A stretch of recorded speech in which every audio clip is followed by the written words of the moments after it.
Today, we're going to talk about the NHL, specifically three major questions heading into the Vancouver Canucks season. Let's go.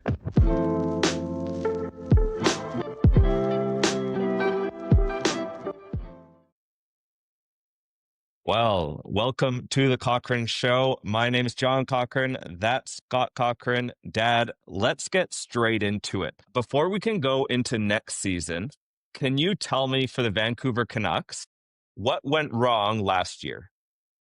Well, how much time do we have, John? Because everything went wrong. The year before they had this fantastic 100-plus season, solid contender, a surprise season. And then this past season, the wheels fell off. The main part of the problem was the in-house, the locker room issues between Elias Pettersson and JT Miller. That kind of fractured the locker room and the season was lost. How does that happen? I mean, I feel like this happens in hockey or in sports all the time where there is a locker room fracture. And I think in talking with you, Dad, you were a big fan of Tocchet, their head coach. I Yep. was sort of on the other side saying that a locker room fracture has a lot to do with the coach and the control they have. Like, what would you put it down to as to why there was such a fracture in the locker room? Well, John, I can't deny that the head coach would have had a significant role to play here. The issue, of course, is that what we're learning from the outside looking in is that JT Miller is what they call an alpha male sort of personality. Very strong, very forceful. And on the ice, that translates into a lot of aggression, passion, and offense. Pedersen is very quiet. He's very withdrawn, a very highly skilled player. And he seemed to shrink under the pressure that JT Miller was putting on him in the locker room. I think, John, the point you're making is a valid one. What was the coach doing, or what was the coach not doing to remedy the situation? The fact that this ultimately led to JT Miller having to be traded because it seemed that Tocchet couldn't manage both of these players in the locker room. That was kind of the beginning of the end of the season for the Canucks. And as you pointed out, I think Tocchet has some responsibility there. Do you think that the Canucks made the right decision with who they traded and who they kept? I do, for a number of reasons. Number one is that um, at his, at his best, Pedersen was simply, he's a high performance player. Never mind the salary, which we know is significant. He's an 11 million plus year player, one of the highest paid in the league.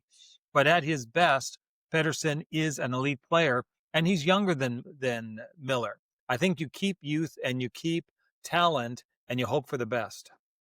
Well, we'll talk about next season, but I will say I would rather to have a $5 million player that plays like a $10 million player than a $10 million player that plays like a $5 million player. I think everyone would.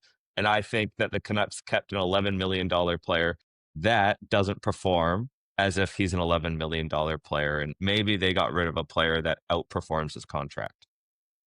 You could very well be right. Here is the problem I think that the Canucks management had here, and that is, who do you trade Pedersen to?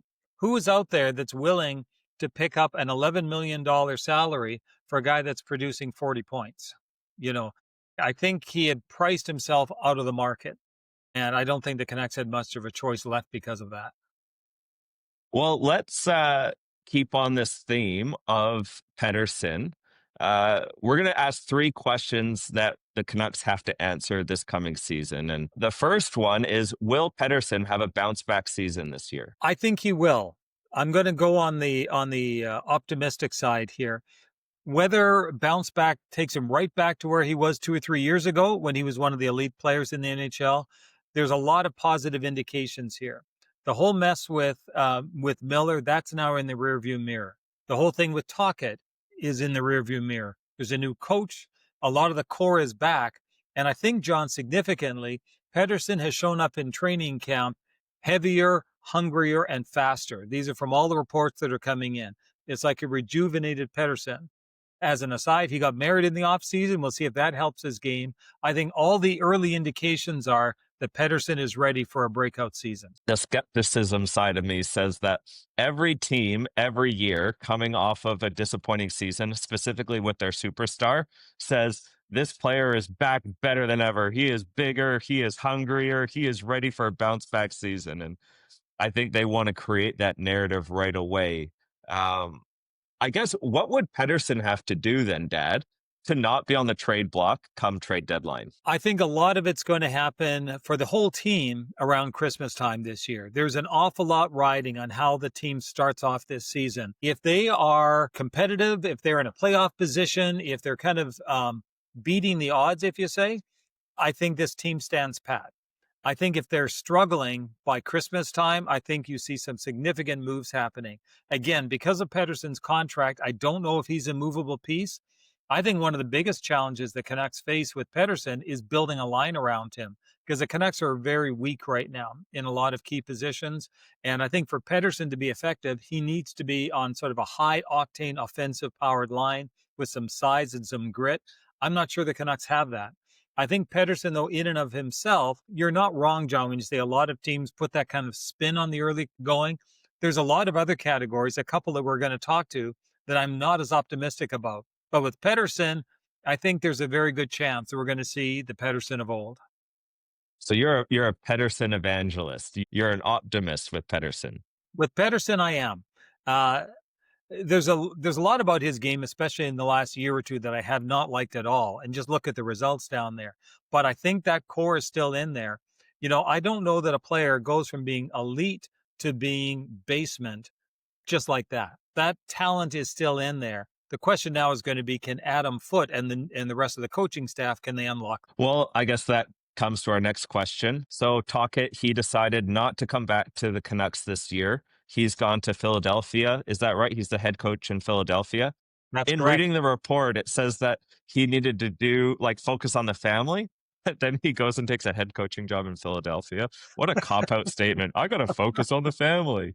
No, I just want to go to an American market, really, is what he's saying. But Yeah. will the Vancouver Canucks respond to Adam Foote's coaching? The former Kelowna Rocket head coach, Right. Adam Foote, by the way. So this one, there's some elements that are in Foote's favor and some things that are against him having success. Let me break these down, then I'll give you my conclusion and prediction on this. So on the positive side, I think there's no question that Tocchet had lost the room. Now, when I say that, it's not like the team underperformed because of Tocchet, but this whole Pedersen Miller thing, that was Tocchet, that he had to manage that. They weren't responding to him. He had to, it was not a bad thing necessarily that Tocchet moved on. Secondly, what we know is that the team, the players like Foote. In fact, very importantly and very specifically, Quinn Hughes, the captain, likes Foote. What we're hearing is that management went, when Tocchet left, management went to Hughes as one of the voices and says, "What do you think?" And what we're told is that Hughes said, "We got to get Foote into that role." That's very important. We'll talk maybe more about Hughes later on. So those are some of the positives. And overall, Foote is a respected hockey guy. Okay, not only inside the room but across the league. There's a lot of respect out there for Adam Foote. So that's on the positive. On the negative, it's a real crapshoot to turn an assistant coach into a head coach on the same team. And John, I think this cuts across all sports. There are always examples out there where it can work, but those tend to be outliers. And the reason for that is when you're the assistant coach in the room, you have a certain voice. You're seen and you're perceived a certain way. To suddenly say, no, you're not that guy, now you're this guy, it's not always easy for the whole team to rally around the assistant coach who, let's face it, in most teams, the assistant coach is your buddy. He's the one who kind of works with you while the head coach is kind of more aloof and standoffish. Now, suddenly for Foote or any assistant coach to move right into that, that's really tough. And the NHL is littered with coaches who didn't make it when they tried to make that jump with the same team. Now, often being an assistant coach is a great pathway to another team where you can become a head coach, very rarely on your own team. Again, there are some examples. Paul Maurice did it in Carolina, went from assistant coach to head coach and had a good run, took Carolina to the Stanley Cup. But you just look at the carnage that's often left behind when assistant coaches just haven't made it. So on balance, while there's some pluses there, as much as I'm optimistic about Pedersen, I got to say I'm more skeptical about Foote. I think the Canucks might have made a misstep there. That's interesting. I think the Canucks are in a huge amount of trouble, and this is why. I don't think they have a strong organization. Um, because I was watching the NHL religiously up until 2013, until I moved away from Canada. Yep. Here is the coaches that they've had since then. So that was Alain Vigneault, right? He was 2006 to 2013. Yep. They gave him, an opportunity. And then John Tortorella, 2013 to 2014. Willie Desjardins, how do you say his name? Desjardins? Yeah. Desjardins. So, 3 years, 2014 to 2017. Travis Green, 2017 to 2021. Bruce Boudreau, 20 to 2023. Rick Tocchet, 23 to 25. I mean, of course, you're not going to succeed when you're changing coaches every 2 years. It's not realistic to have a strong culture when you're starting over from the very beginning every single time you bring in a new coach.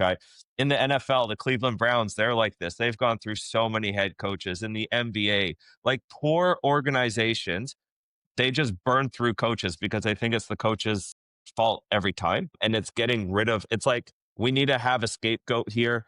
Goodbye, coach. That's normally the GM, right? The GM wants to save his job. So he's just going to keep turning through coaches. I don't think that's a recipe for success. I think there is always a bump, right? There is a new coach bump that teams will take.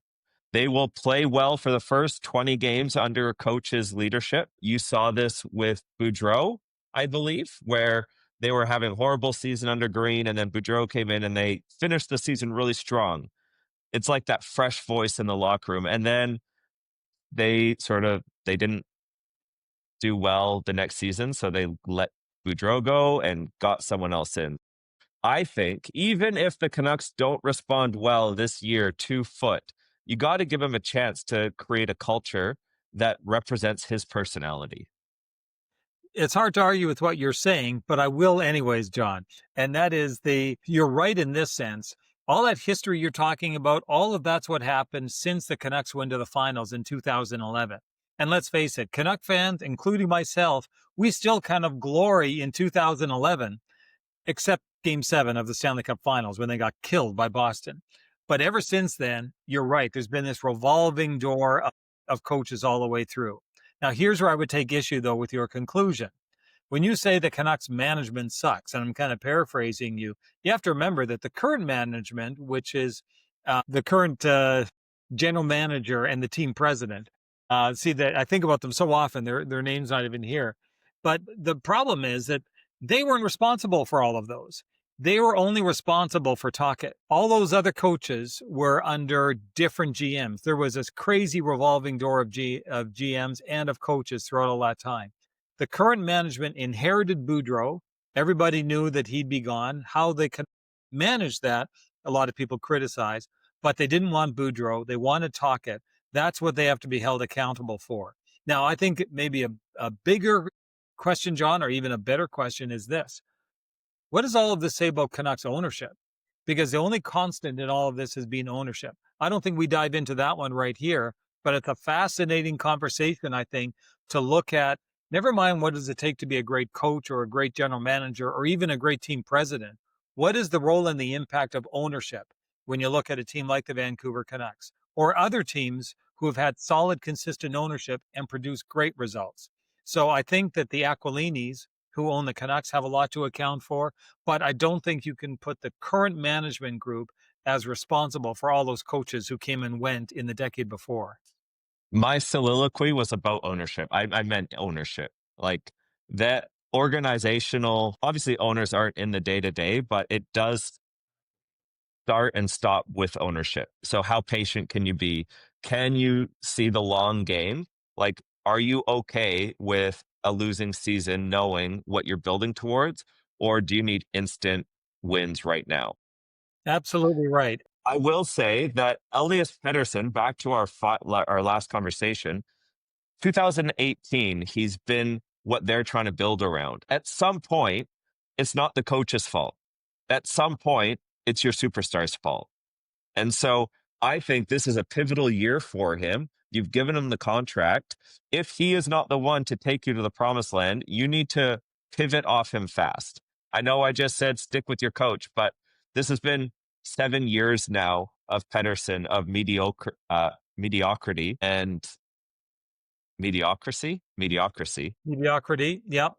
And I just think if he's not the one, trade him while he still has value.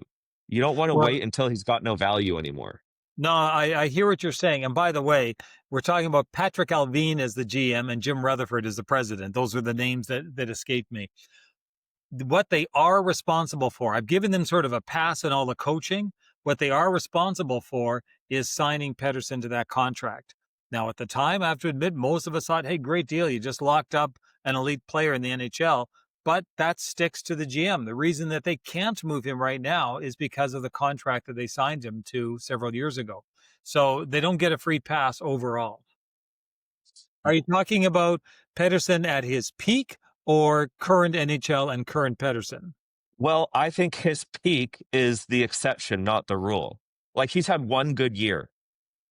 Well, and you see, this is not like a breakthrough comment there. I think everybody knows that this is the tension. They signed him on the basis of one fantastic year. Now, in saying that, that wasn't the year that everyone said, "Oh, I didn't see that coming." Everybody knew when he was drafted and the trajectory of his early career, he was building up to something to be an elite player. When it finally happened, I think the Canucks did want to capture lightning in a bottle in a sense and get this guy signed up for the long term. The mystery with Pettersson is not that he became the superstar player. The mystery is what happened afterwards. Okay, and I won't do the name thing, but ESPN has him ranked as the 24th best player in the NHL. So if your best player is 20, he's not their best player. They've got Quinn Hughes ranked at 12, but No.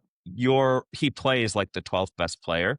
Pettersson, you just don't know what he's going to get. Anyhow, we've talked about their new coach. Will the Canucks respond to Hughes? We've talked about Pettersson. Sorry, will they respond to Foot? The point. Yeah. The final question that we want to ask is, will Quinn Hughes maintain his all-star form this year? That's the $1 million question right there. And I think he will, but everybody knows, I think, the high risk game right now. Quinn Hughes is the franchise. More than Demko in goal, more than Pettersson at forward, more than anybody else. Obviously, Quinn Hughes is the franchise. And he's a very quiet, reserved person. He's accessible to the media, but he doesn't talk a lot about what's going on internally. Here's the risk and here's the question that every Canuck fan has, and that is Quinn Hughes here for the long haul? He has only one more year until he becomes a UFA.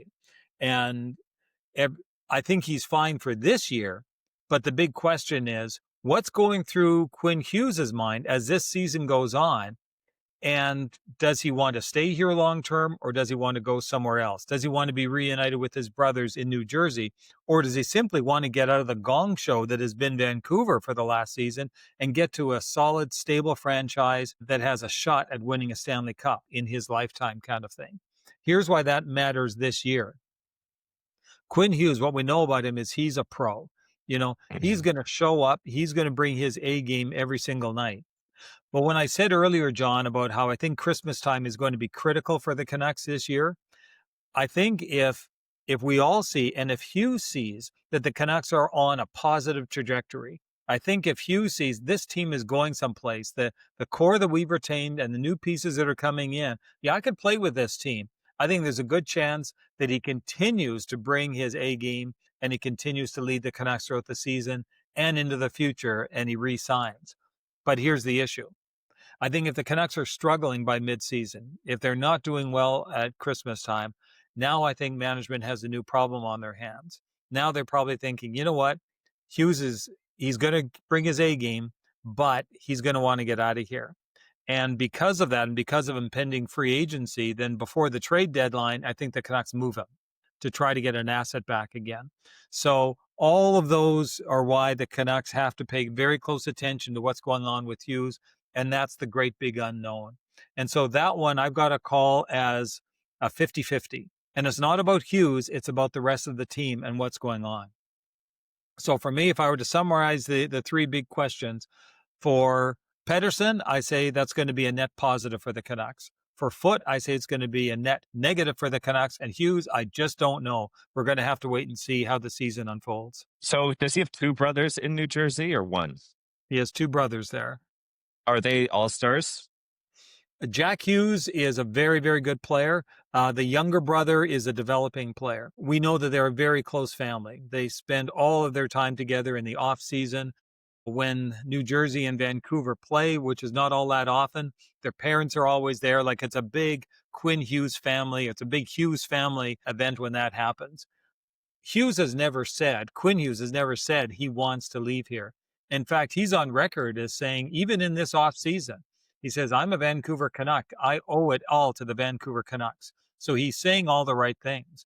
But I think we have to at least entertain the possibility that this, again, one of the top players in the league, if ESPN says he's number 12 in the league of this size, that's a very strong, dominant player. He's your team captain. They're going to have to really figure out what's it going to take to keep him. And as I said before, John, I think it's all going to come down to how are the Canucks doing at Christmas time. And if they're rocking, Hughes says, I'm in for the long haul. Let's go. Let's build this team. If they're not, all bets are off. Hughes could be traded. If I was management, I would trade him at that point to try to get an asset back. But then the season is once again part of a rebuilding mode. What I would do if I was management at the trade deadline is trade Pettersson for the Hughes brothers. Like, what are we talking about? We don't want to make the 24th best player happy. You need to make Quinn Hughes happy, and that means throwing the farm to make sure that he stays. Like, you're not going to draft a 12th best player in every draft. Throw 2 firsts and Pettersson for Hughes brothers and one other player. You're not wrong. I mean, the management and ownership of the Devils have stated very clearly there's no chance in hell that they're going to trade the Hughes brothers to Vancouver. But a lot of that is bluster, I think. I think the idea of packaging Pettersson in a deal, now it would have to be a really sweet deal for New Jersey. And I think it would have to be a lot more than Pettersson. You might be tossing in a Brock Besser and a Demko and some draft choices and so on. Like, New Jersey needs to know that they are extremely well compensated for this, but it's an idea worth pursuing. Well, Dad, to wrap this episode of the Cochrane Show up, and if you haven't subscribed, please subscribe to this YouTube channel. I want you to go on record with one bold prediction about the Vancouver Canucks for this upcoming season. Okay. The Canucks will finish with 97 points. They'll finish about third in the division. Most importantly, I think for Canuck fans, they'll make the playoffs and they'll be cuffed aside by whoever they play in about 5 games. So your boldness is they're going to go from 90 points to 97? Yeah, and make the playoffs. This is a team that has not made the playoffs in a long time, but I think this is a playoff team this year.